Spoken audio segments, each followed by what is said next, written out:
Mom deserves the best, and there's no better place to shop for Mother's Day than Whole Foods Market. They're your destination for unbeatable savings, from premium gifts to show-stopping flowers and irresistible desserts. Start by saving 33% with Prime on all body care and candles. Then get a 15-stem bunch of tulips for just $9.99 each with Prime. Round out Mom's menu with festive rosé, irresistible berry chantilly cake, and more special treats. Come celebrate Mother's Day at Whole Foods Market. Hey guys, welcome to this week's podcast episode, and I've got a fantastic guest for you today, Sarah Thompson, and she's got a really balanced view on health and healthcare, how it plays with, the current traditional industrial healthcare system. And I'm really happy to have her on the show. For the guests out there, this is a business podcast, but we also talk about health and emotional wellness and being. So, Sarah, welcome. Thank you so much. I am so excited to be here, Christopher. Yeah. So, you have a very, very personal, deep story, and how it led to what you're doing today, and what your interactions with the current industrial healthcare system, and how it, I wouldn't say conflicts, but, with this contrast with the current way of healing that you advocate. So talk about that. Yeah. One of the things that I love about what I've been through is that it allows me to speak to really having been deeply in both worlds, and how I found my way through what was the healing path for me. And so when I was in 2010, I was 33. I had an 8-month-old and a 4-year-old, and I wasn't feeling well. And I got a blood test on a whim because I thought maybe I had mono. And they came back and said, you have acute myeloid leukemia. We want you to check into the hospital right away. And I said, no, I'm gonna do this myself. I'm gonna figure this out. And I had a big story in my mind at that time. I was already living naturally. I was out in the country. At that time, I was into the Weston A. Price thing. I'd had my babies at home. I couldn't imagine how this had happened. And I was so determined to beat it in a natural way. But what I discovered was that and some of this I discovered much later, that this whole idea of I'm going to beat the cancer was still a very cancer mindset. And I couldn't find, especially in the US, especially with 2 small children, and at that time, not a lot of resources to work with. I couldn't find natural healers who could create a container that I felt like I could put my healing in their hands. And one night at the dinner table, after I'd spent a week getting sicker and sicker and sicker, and I'm such an American, the thing I did, when I got diagnosed was I went shopping. I bought, a juicer and 1 million books and all the supplements and just all the things. And so I'm doing all this stuff and I'm making myself crazy. And my husband's turning completely pale with fear and anxiety. And I was sitting there at the dinner table, and I said, and with some arrogance, I said, I'm not going to die of cancer.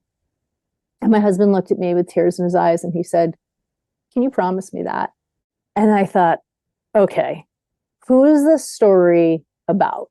Is my ego just going to put me in the grave, or am I going to surrender to whatever has to happen here? And what I decided at that time was to go into conventional treatment, but to completely focus all of my energy on learning what was the growth here and triumphing through this emotionally and mentally and spiritually. And I went into the hospital and I was in patient care, and I treated it as a meditation retreat.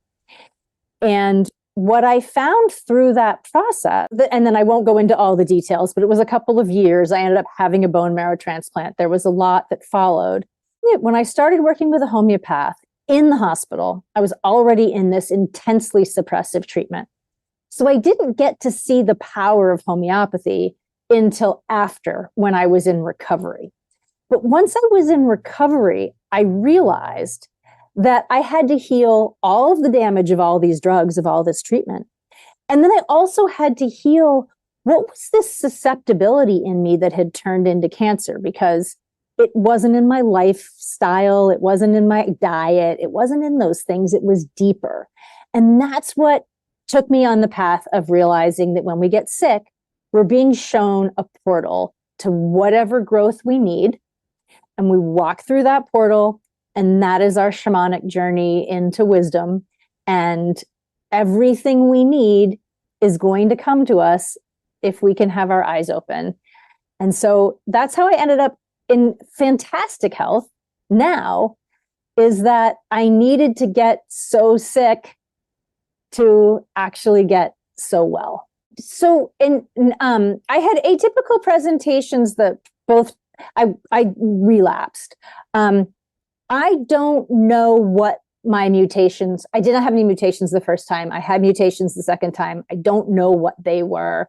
But I was a candidate for bone marrow transplant. So that's the only thing at that time that once you've relapsed and you have those mutations, then that's the only road you can go. And so, it gets a little bit dodgy. Those are really, really intense therapies. But I did really well on them because I knew what was in my control and what wasn't. And I focused on what was in my control. Yeah. Yeah, it's very powerful. And so question for you is, I think modern day medicine, like for example, if you're sick and dying, of course modern medicine can help you and take care of you, comfort you. But is this gray area where it's like you have diabetes, heart disease, cancer, you name it, obesity, all these very chronic, where medicine can sort of manage, but it's not, it's basically putting people more and more on drugs. And so talk about your approach. Yeah.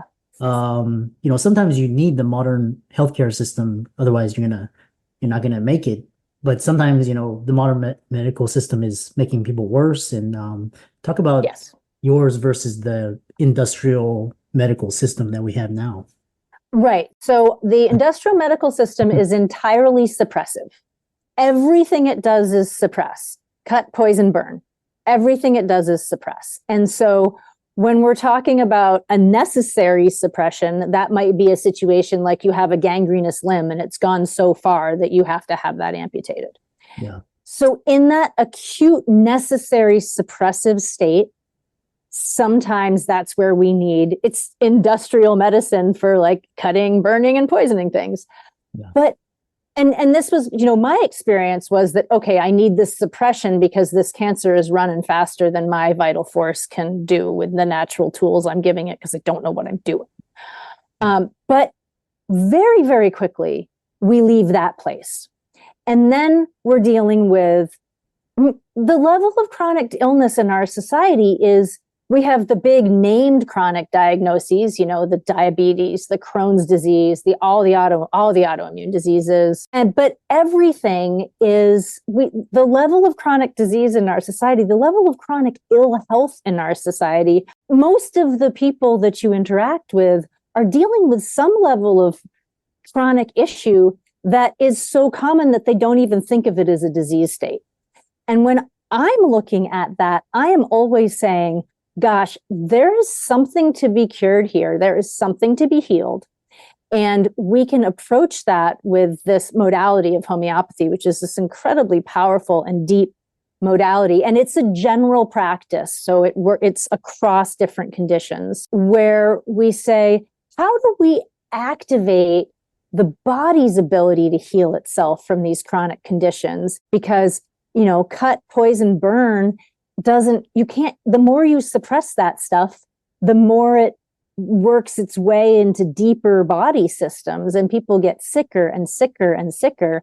And what we want is ease, adaptability, high quality of life. The first thing I ask people, and very early in my consult, is let's figure out what health would actually look like for you. Draw me a picture of your perfect health state so that we know what our compass heading is. Because it's not just make this test number different or make this symptom go away. It's let's get to health. Yeah, very powerful. My next question is, do you think that, or actually, I shouldn't say do you think, but well, do you think that the modern medical healthcare system is actually designed to profit corporations, insurance companies, pharmaceutical device for all these tests and treatments, procedures, drugs, medications, and they're just basically they say that healthcare in America is sick care. It's not preventive care. So, and then, so talk about that. And then your approach sounds like you're more on the preventive side. Obviously, if you have a patient coming to you and you think they need to go to hospital, you obviously recommend. I'll send them. Yeah. So absolutely. And this is something that, has always been true. So medical doctors, the idea that any doctor, any physician of any kind is somehow outside of or above the economic constraints of the world there's this weird delusion that has been spread across, this self-serving delusion that has been spread across this veneer over Western medicine, conventional medicine, modern medicine, whatever we want to call it. But because doctors have to make a living and they've always had to make a living, that's always been a piece of the puzzle. And I've been studying the history of the American Medical Association. And what I learned was that when the American Medical Association was founded in 1847, it was founded because in 1844, the homeopaths had set up their medical association in order to share their research and knowledge, because it has a huge materia medica. There's a huge pharmacopoeia in homeopathy. But the doctors, the allopathic doctors at that time, were losing their shirts to the homeopaths because all of the patients were hiring homeopaths. And the allopaths said, we need to start a society that's going to create essentially a protectionist scheme that's going to allow us to regulate all of the schools, to control who gets licensed, to manipulate politicians. And I mean, this is in their meeting minutes, sometimes in no uncertain terms. I'm not making this up. There's plenty of documentation. And so it's always been true. There's no time when it wasn't hijacked. The difference was that there was a time when, at least as a customer in the marketplace, you were free to choose based on all these different options. And as then the pharmaceutical companies started paying a lot of money to advertise with the medical doctors around the turn of from the 19th to the 20th century, and the ship sailed. And ever since, we have had what you call this industrialized, I call it the pharma medico industrial complex, right? It's completely, it's not that it's a problem that there are economic factors at play. The problem is that there are these mandates and manipulations at play that prevent us from having a truly free economy in medicine. So it's really sad. People are being injured and killed because of that. And we have an alternative, and we have to learn to think about medicine differently in order to get there. Yeah, it's interesting because I saw healthcare make a turn from the worst in 2000, right when I matriculated. And healthcare before that, you're right. Doctors were very prosperous until the government took control and started partnering with insurance companies and screwing healthcare workers over. Now you see what the mess we're in right now. So, sure. Which is the other question I have for you is it's really interesting is a lot of this empowerment through illness, and you mentioned that getting sick can be seen as a gateway to personal growth. So how can someone shift their perspective to view their illness as an opportunity rather than a setback? And what tools can you help individuals navigate this transformation? Yeah, I had a moment where I realized that this is what I'm here to do, is to communicate the message that when we get sick, when we're in pain, when life hurts in whatever way that it hurts, we have been given this profound gift. We've been shown a portal that is going to be the path that we can take to all of the growth and purpose and understanding about our lives. But it doesn't have to be on that scale to start. All we have to do is say, how can I accept that what's happening to me right now is in the service of my growth, and seek out healing vectors, healing support for that. And they can be all sorts of things. Homeopathy, as I practice it classically, and shamanic tools are my tools of choice. Somebody else is going to go into the jungle for 6 months, and that's going to be their tool of choice. That having the right ally to midwife that process and help you navigate that journey, it just keeps revealing, and the lotus just keeps opening in terms of what you find out. Because like just to take one example of, if I have a client that comes to me with lifelong digestive stuff, maybe they have terrible issues with IBS type symptoms, going back into their teens or 20s, and it occurs at the same time every day. And as we're working on the case together, it becomes clear to me that we have this thing that's happening physiologically that is reflected in the dynamic pattern of the fact that this person from the age of 14 or 15 was figuratively, emotionally being asked to try to digest things in her life that were indigestible, that were painful and unfair. And what really needed to happen was that she needed the opportunity to be able to express them and integrate them. Once your system has integrity, it works right. And so at the deepest level, we're restoring integrity to the system by understanding, where did this pattern of dysfunction come from, and how is it showing up? So, everything that I would not take back a minute of the pain that I have experienced. It's everything I understand about myself. I understand because I was able to walk through that door. Yeah, very powerful. How can people find out more about you and check out your social media, contact you, etc.? Yeah. So my website is, if you go to nodrughealth.com, so real easy, drughealth.com, that will direct you right into my website. And the easiest call to action there is that you can schedule a free 30-minute phone call with me. And I make sure that phone call is not just about finding out what's going on with you and explaining how I work with it, but helping you walk away with, everyone's going to walk away from that call with something, some sense of, okay, I see how this could move forward.